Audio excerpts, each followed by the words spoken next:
Hello everyone and welcome you all on Inorfy chemistry. तो ये charge distribution का हमारा सेकंड लेक्चर है जिसमें हम डिस्कस करेंगे सरफेस चार्ज डिस्ट्रीब्यूशन को। ठीक है, अपने प्रीवियस लेक्चर में हमने पढ़ा था लीनियर चार्ज डिस्ट्रीब्यूशन, अब हमारा आ जाएगा सरफेस चार्ज डिस्ट्रीब्यूशन। तो लीनियर चार्ज जब एक चार्ज जो है कोई भी लाइन में डिस्ट्रीब्यूटेड है, ठीक है ना, जिसके पास केवल एक ही डायमेंशन है, आइदर इट इज़ लेंथ और विड्थ, ठीक है ना। अब जब बात आती है सरफेस की, तो सरफेस में हमारे पास क्या होता है, एरिया होता है, और लाइन में हमारे पास केवल लेंथ होती है। ठीक है, तो आपको याद होगा जो हमारा वहाँ से एक्सप्रेशन आया था उसको हमने डिनोट किया था किससे, लेमडा से। लीनियर चार्ज डिस्ट्रीब्यूशन को लेमडा से डिनोट किया था और लेमडा हमारा आया था D Q upon D L. D L हमारे वहाँ पर थी स्मॉल लेंथ जो हम कंसीडर करते हैं किसी भी एक स्मॉल पार्ट के लिए। तो सिमिलरली अब आप यहाँ पर देखेंगे कि हमारे पास जो भी होगा वो क्या होगा, एक टू डायमेंशन बॉडी होगी। लाइक ये हमारी कोई सरफेस है तो जिसके पास क्या है, एक लेंथ भी है और एक विड्थ भी है, दोनों चीज़ें हैं। तो इस टाइप के केस में जो सरफेस चार्ज डेंसिटी या डिस्ट्रीब्यूशन आता है उसका एक्सप्रेशन क्या होता है, वो समथिंग ऐसे होता है जैसे कि हमने लाइन में क्या किया था, एक स्मॉल पोर्शन कंसीडर किया था। तो सिमिलरली हम यहाँ पर भी क्या करेंगे, एक हमारे पास शीट टाइप की गिवन है, ठीक है, एक रेक्टेंगल शीट गिवन है जिसमें हम एक स्मॉल पोर्शन कंसीडर कर लेंगे। ठीक है, इस स्मॉल पोर्शन में चार्ज कितना होगा आपको पता है, इस स्मॉल पोर्शन में जो चार्ज होता है वो डी क्यू होता है।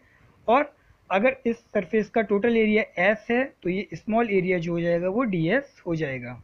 ठीक है, तो हमने पढ़ा था कि लीनियर चार्ज डेंसिटी जो होती है उसको हमने लैम्डा से डिनोट किया था। तो सिमिलरली हम यहाँ पर डिफाइन कर सकते हैं सरफेस चार्ज डेंसिटी को सिग्मा से, इसको हम बोलेंगे सिग्मा। तो सिग्मा हमारी सिमिलरली क्या हो जाएगा, सिमिलरली सिग्मा की वैल्यू जो हम फाइंड करेंगे यहाँ से वो हो जाएगा D Q upon D S, small charge upon small surface. ठीक है, और वहीं लीनियर चार्ज डिस्ट्रीब्यूशन के केस में हमारा यहाँ पर था D Q upon D L, जो स्मॉल लेंथ हमने यहाँ पर कंसीडर की थी। तो इस तरीके से हम क्या कर सकते हैं, हम सरफेस चार्ज डिस्ट्रीब्यूशन को डिफाइन कर सकते हैं। ठीक है, केवल चेंज यहाँ पर आएगा, जो हमारा डी एल था उसकी जगह पे हम यहाँ पर लेंगे डी एस। ठीक है, स्मॉल चार्ज, इसको हम बोलेंगे small charge upon small area, small area. ठीक है, जब हम यहाँ से बात करेंगे डी क्यू की वैल्यू, तो डी क्यू हमारा आ जाएगा D Q equals to sigma dot D S. ठीक है, और डी क्यू की वैल्यू आपको पता है हमें बहुत ही ज़्यादा रिक्वायर्ड होती है जब हम कूलम्ब्स लॉ का यूज़ करके electric field intensity find out करते हैं। तो चलिए, ये तो हमने सरफेस चार्ज डिस्ट्रीब्यूशन को डिफाइन कर दिया। अब हम क्या करते हैं, एक और डेरिवेशन करते हैं या क्वेश्चन समझिए जो एक्चुअल में एप्लीकेशन है कि हम सरफेस चार्ज डिस्ट्रीब्यूशन को कैसे यूज़ करेंगे।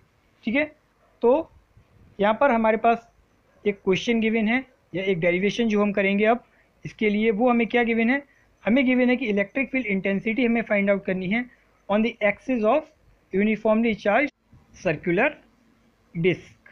तो अभी हमें पे क्या गिवन है, हमें एक सर्कुलर डिस्क गिवन है जिसके ऊपर यूनिफॉर्मली चार्ज जो क्या है, डिस्ट्रीब्यूटेड है।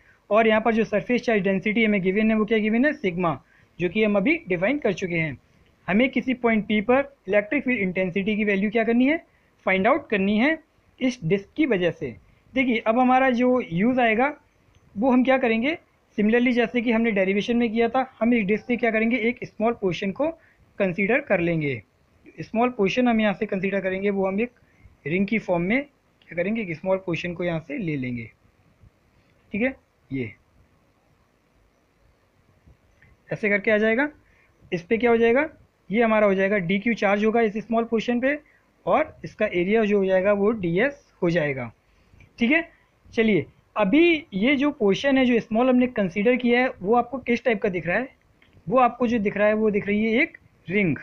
ठीक है, एक रिंग जो आपको याद होगा, हमने आप प्लेलिस्ट में जाएंगे तो आपको डेरिवेशन मिल जाएगा। हमने एक यूनिफॉर्मली चार्ज सर्कुलर रिंग के ऊपर एक डेरिवेशन किया था। उस रिंग में जब हमने किया था तो हमें यहाँ से मिल रही है इलेक्ट्रिक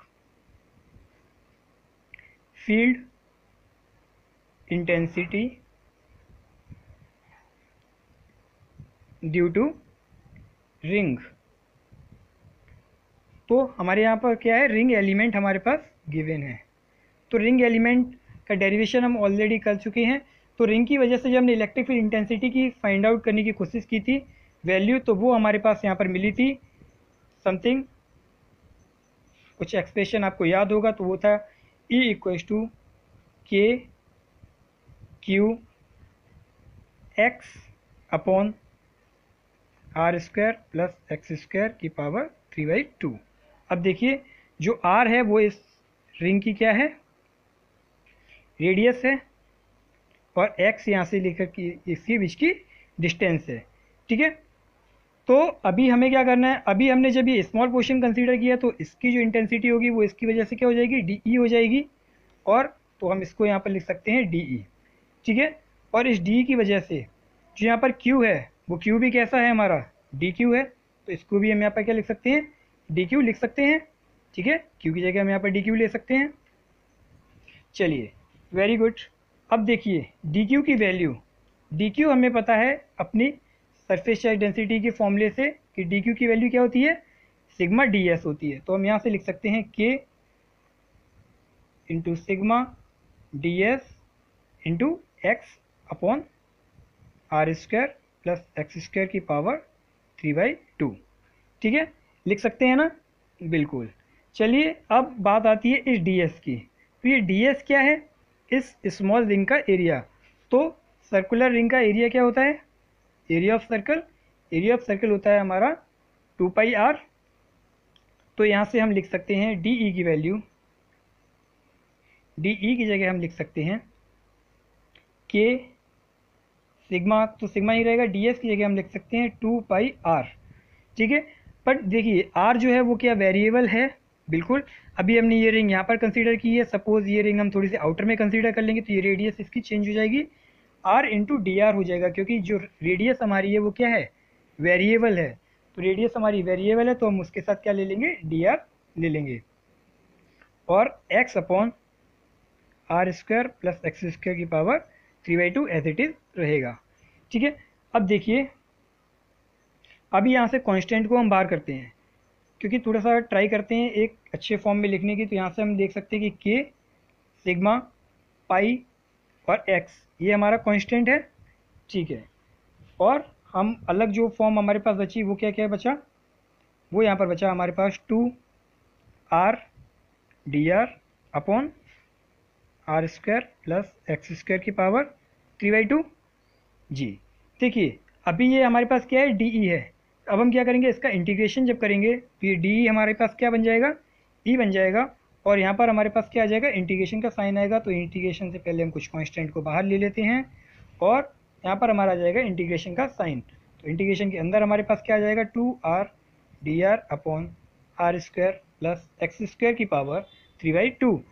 ठीक है, अब इस इंटीग्रेशन की लिमिट क्या होगी, क्योंकि इसकी जो रेडियस है वो कैपिटल आर मानते हैं, क्योंकि ये भी आर हो जाएगा तो आपको कन्फ्यूजन हो जाएगा। तो देखिए तो इसकी स्मॉल रेडियस कितनी पॉसिबल हो सकती है कि हम बिल्कुल यहाँ पर सेंटर पे मान ले, जो रिंग क्या बन जाएगी, पॉइंट बन जाएगी। जब स्मॉल रिंग बन जाएगी जिसकी रेडियस टेंड्स टू 0 होगी तो वो रिंग क्या होगा, एक पॉइंट के फॉर्म में होगा, और ये जो इंक्रीज होकर मैक्सिमम इसकी रेडियस कितनी हो सकती है, कैपिटल आर के इक्वल हो सकती है।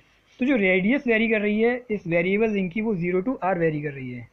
आई होप आपको समझ में आ रहा होगा, क्योंकि हम यूनिफॉर्मली डिस्ट्रीब्यूटेड चार्ज के ऊपर बहुत सारे क्वेश्चन ऑलरेडी कर चुके हैं, तो आपको इतना कन्फ्यूज़न तो नहीं होगा।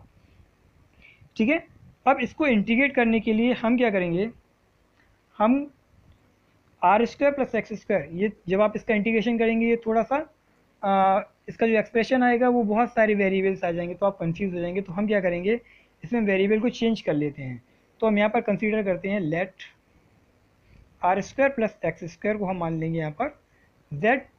जब हमने R square plus X square को z किया तो हम यहाँ पर डिफ्रेंशिएट करेंगे, तो इस पूरी इक्वेशन को डिफ्रेंशिएट करेंगे 2r और dr, और एक्स स्क्वायर क्या है, x तो हमारा कांस्टेंट है तो x का 0 हो जाएगा, और z का जब हम डिफ्रेंशिएशन करेंगे तो वो हमारा आ जाएगा dz। देखिए अब 2r dr की जगह हम क्या लिख सकते हैं, dz लिख सकते हैं, और आर स्क्वायर प्लस एक्स की जगह हम z को पुट कर सकते हैं। तो जो हमारी इक्वेशन बन जाएगी वो बन जाएगा E equals to sigma pi X, हम k की जगह वैल्यू पुट करेंगे तो 4 पाई एप्सिलॉन नॉट ये हमारा हो जाएगा 0 टू आर, और 2r dr की जगह हम लिख सकते हैं dz, और R square plus X square की जगह हम लिखेंगे z, और z की पावर 3/2। ठीक है, अब इसका इंटीग्रेशन जब आप करेंगे तो आप देखिए, पहले यहाँ से पाई कैंसिल कर दीजिए, तो यहाँ पर हमारे पास जो बचेगा वो बचेगा sigma X upon 4 epsilon not. ठीक है, अब आप जब इंटीग्रेशन करेंगे तो इंटीग्रेशन क्या हो जाएगा, इंटीग्रेशन हो जाएगा 0 to R z to power -3/2 dz। जब इसका आप इंटीग्रेशन करेंगे तो आपको पता है क्या आ जाएगा,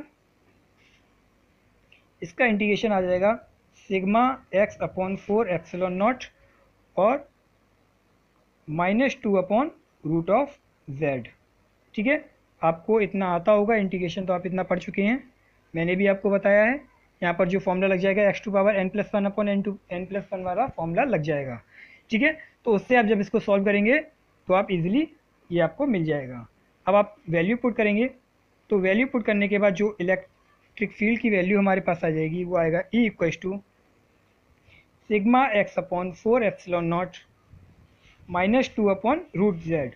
अब देखिए, रूट z की जगह हम क्या लिख सकते हैं, z की जगह पहले वैल्यू पुट कर देते हैं, तो वो आ जाएगा -2 upon R square plus X square की पावर 1/2 और 0 टू आर।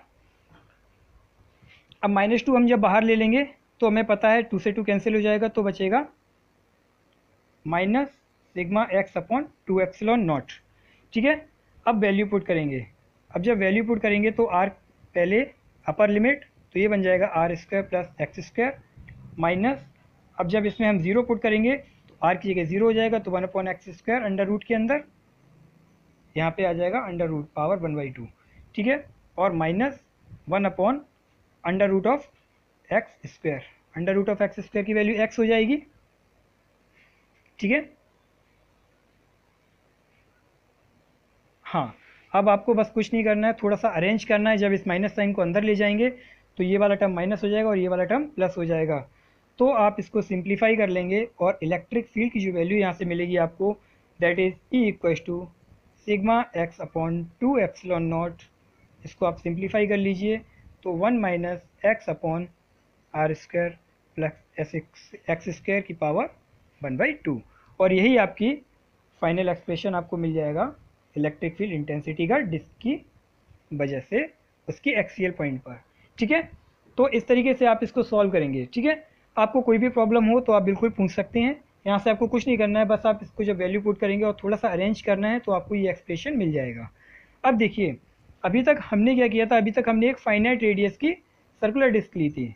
अब हम क्या करते हैं, इसकी रेडियस को अगर हम इन्फाइनाइट ले लेते हैं, ठीक है, अगर हम इन्फाइनाइट रेडियस का एक सर्कुलर डिस्क ले लेते हैं तो उस केस में क्या होगा, ये r जो है, r की वैल्यू बहुत ही हाई हो जाएगी और ये x तो फिक्स पॉइंट है, तो उस केस में हम बोल सकते हैं for infinite sheet, for infinite sheet, जब ये इन्फिनाइट शीट की बात करते हैं तो उस केस में हम बोल सकते हैं कि r is very very greater than x। r की वैल्यू बहुत ज़्यादा हो जाएगी क्योंकि ये इन्फिनाइट शीट हो जाएगी, और x तो पॉइंट बहुत ही लिमिटेड पॉइंट है एक फाइनाइट वैल्यू का उसके एक्सियल पॉइंट पर। ठीक है, इसके एक्सिस पर, डिस्क की एक्सिस पर कोई पॉइंट है x, तो उस केस में हम बोल सकते हैं कि रेडियस r जो है उस डिस्क की बहुत ही ज़्यादा हो जाएगी। तो हम यहाँ से क्या कर सकते हैं, R square plus X square, तो x बहुत छोटा है तो उसका स्क्वायर क्या हो जाएगा, और भी छोटा हो जाएगा। तो यहाँ से जब हम सॉल्व करेंगे तो हम क्या कर सकते हैं, हम कर सकते हैं x को हम कर सकते हैं यहाँ से निगलेक्ट।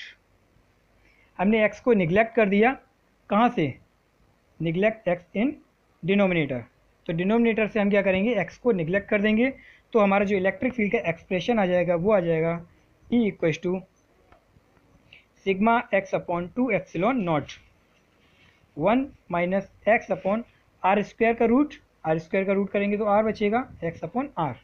अब आप देखिए x अपॉन आर, x जो क्या है, स्मॉल है, और r क्या है, इन्फिनिटी के इक्वल है, तो समथिंग अपॉन इन्फिनिटी हमें क्या दे देगा, ये जो वैल्यू हमें मिलेगी यहाँ से क्या मिलेगी, ये 0 मिल जाएगी, तो x अपॉन आर की जो वैल्यू हो जाएगी वो 0 हो जाएगी।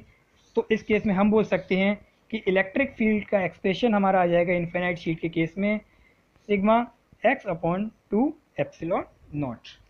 तो आपको क्या कर सकता है, आपको बोर्ड में अगर सर्कुलर डिस्क के लिए पूछता है तो आप यहाँ तक सॉल्व करेंगे, अगर आपको इन्फिनाइट शीट के लिए बोल देता है तो आप उसमें ये वाला अप्रॉक्सीमेशन लगाकर आप इसको ऐसे सॉल्व कर सकते हैं।